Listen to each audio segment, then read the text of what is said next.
Selamat pagi Dewan Juri yang terhormat.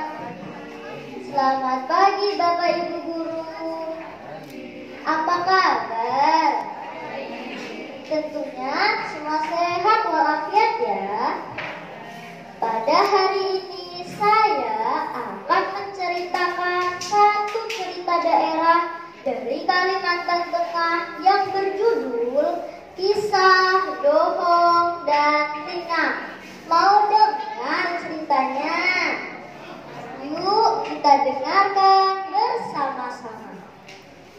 Alkisah pada zaman dahulu kala di daerah Kalimantan Tengah ada sebuah kerajaan yang bernama Kerajaan Kalam.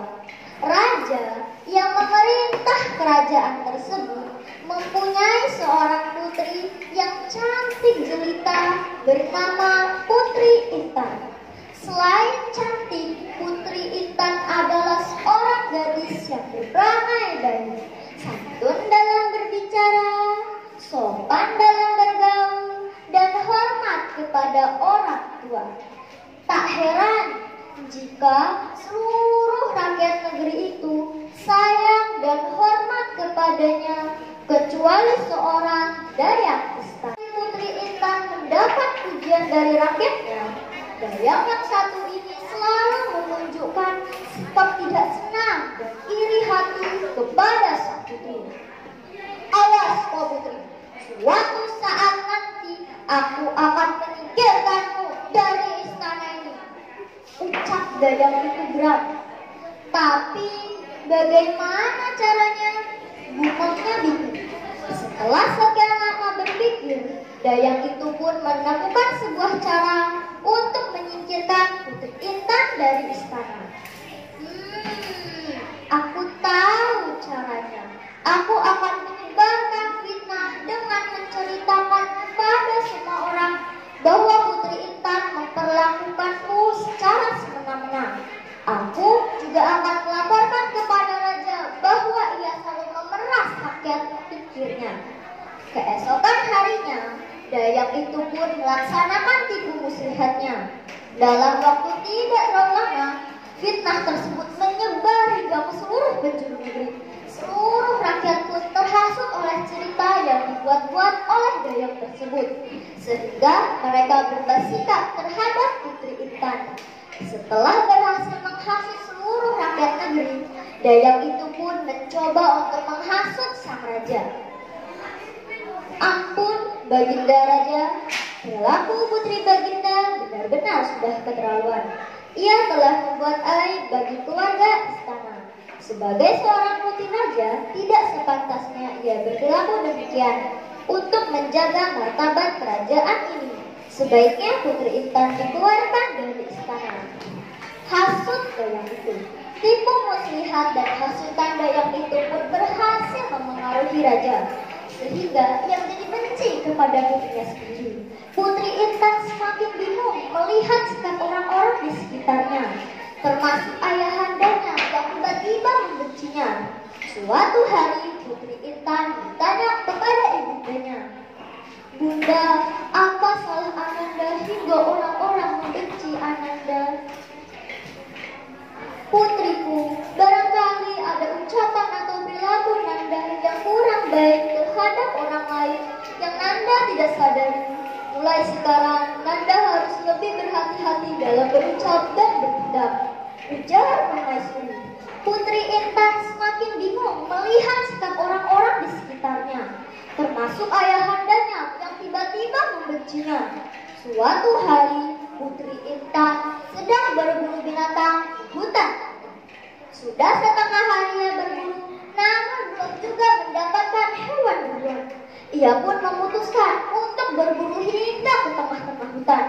Setelah beberapa jam berjalan, sampailah ia di tengah hutan yang sangat lebat. Di sekelilingnya terdapat banyak pohon besar yang daunnya sangat indah. Suasana tempat itu agak gelap karena sinar matahari terlindungi oleh lebatnya dedaunan. Saat mengamati keadaan di sekitarnya, tiba-tiba Putri Intan dikejutkan oleh suara tawa sangat menyeramkan.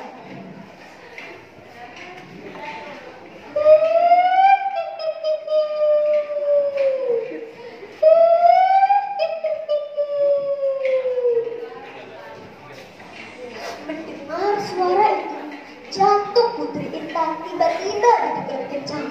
Ia pun mundur beberapa langkah dan mengelus-elus dadanya karena ketakutan. Beberapa saat kemudian muncullah seorang pemuda tampan bernama Nina.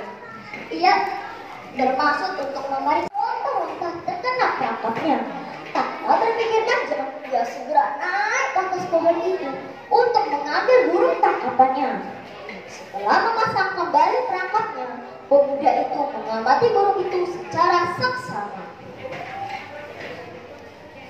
Wah, cantik sekali burung ini.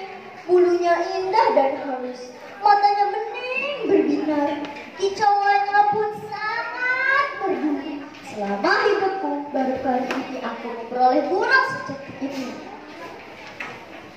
ucap Dohong dengan kagum.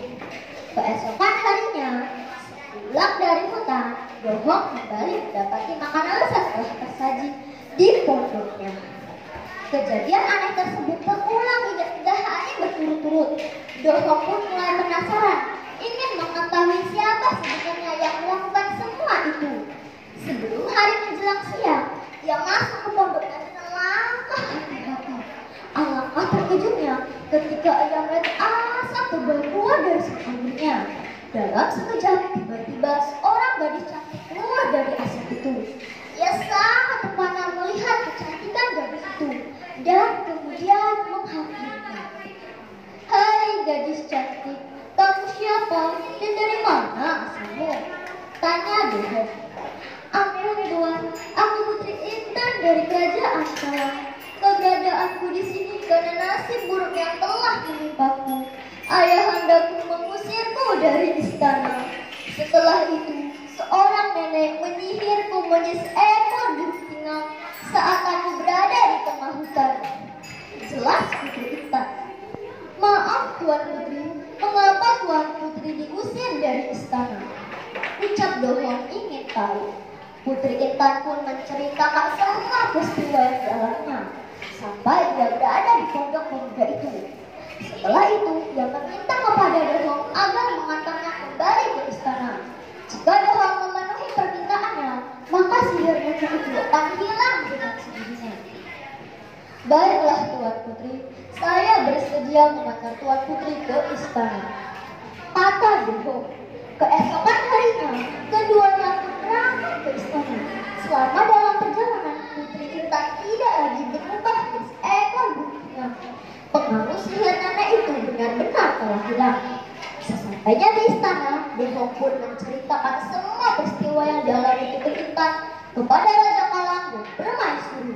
Akhirnya, Raja Kalang pun mengerti bahwa putrinya difitnah oleh seorang dari istana. Setelah itu, Raja Kalang pun mengumpulkan seluruh dayang-dayangnya. Setelah menanyai mereka satu persatu, akhirnya ia menemukan dayang yang telah memfitnah putrinya. Raja Kalang pun sangat menyesal karena lebih percaya pada kata-kata dayang itu daripada kata-kata putrinya. Maafkan ayah putriku, ayah telah membuatmu menderita karena mengusirmu dari istana, ucap Raja Kalang. Setelah itu, Raja Kalang pun menghukum dayang itu dengan memasukkannya ke dalam penjara. Setelah itu, ia menikahkan Dohong dan Putri Intan dan mendobatkannya menjadi pewaris tahta kerajaan Kalang. Dohong dan Putri Intan pun hidup berbahagia. Nah, teman-teman, dari cerita tersebut mengajarkan kita tidak untuk iri hati kepada orang lain. Terima kasih teman-teman. Assalamualaikum warahmatullahi wabarakatuh.